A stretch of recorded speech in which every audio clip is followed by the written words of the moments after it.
उपमुख्यमंत्री देवेंद्र फडणवीस हे आज दिल्लीला जाणार आहेत। तसंच ते आज पंतप्रधान नरेंद्र मोदी आणि अमित शहांची भेट घेणार आहेत। मला उपमुख्यमंत्री पदाच्या जबाबदारीतून मुक्त करा अशी इच्छा फडणवीसांनी व्यक्त केली होती आणि त्यामुळे दिल्लीतील बैठकीमध्ये फडणवीसांच्या राजीनाम्यासंदर्भात चर्चा होण्याची सुद्धा शक्यता आहे। दरम्यान राजीनाम्याबाबत फडणवीसांनी काय सूचक विधान केलं होतं आपण पाहूया।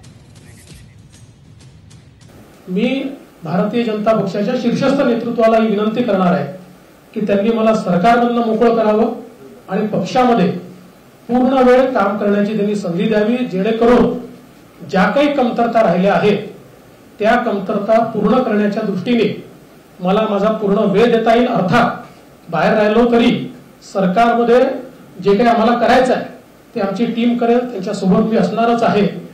या संदर्भात लवकरच पक्षाच्या वरिष्ठांना मी भेटणार आहे आणि मग त्यांच्या सल्ल्याने ते जे सांगतील त्यानुसार पुढची कारवाई मी करेन।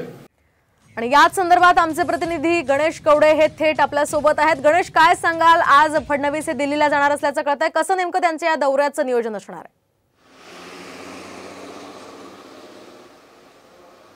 नक्कीच उपमुख्यमंत्री देवेंद्र फडणवीस आज दिल्लीमध्ये आहे। ते साधारणतः 11च्या सुमारास आहे ते मुंबईतून निघतील आणि दिल्लीमध्ये जातील आणि त्या ठिकाणी पंतप्रधान नरेंद्र मोदी आणि त्याचबरोबर केंद्रीय मंत्री अमित शहा या दोघांची आहे ती भेट घेणार आहेत। त्याचबरोबर JP नड्डा यांची देखील भेट घेण्याची शक्यता आहे आणि या तिघांच्या भेटीनंतरून ज्या पद्धतीने देवेंद्र फडणवीस यांनी वक्तव्य केलं होतं की केंद्रीय नेतृत्वाशी मी बोलेल आणि त्यानंतरून मी माझा निर्णय आहे तो घेईल।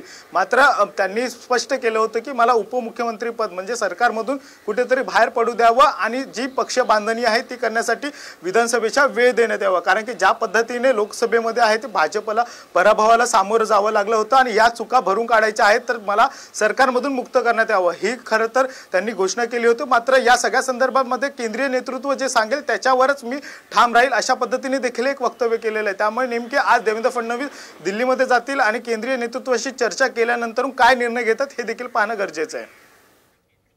नक्कीच धन्यवाद गणेश दिलेल्या या सविस्तर माहितीसाठी।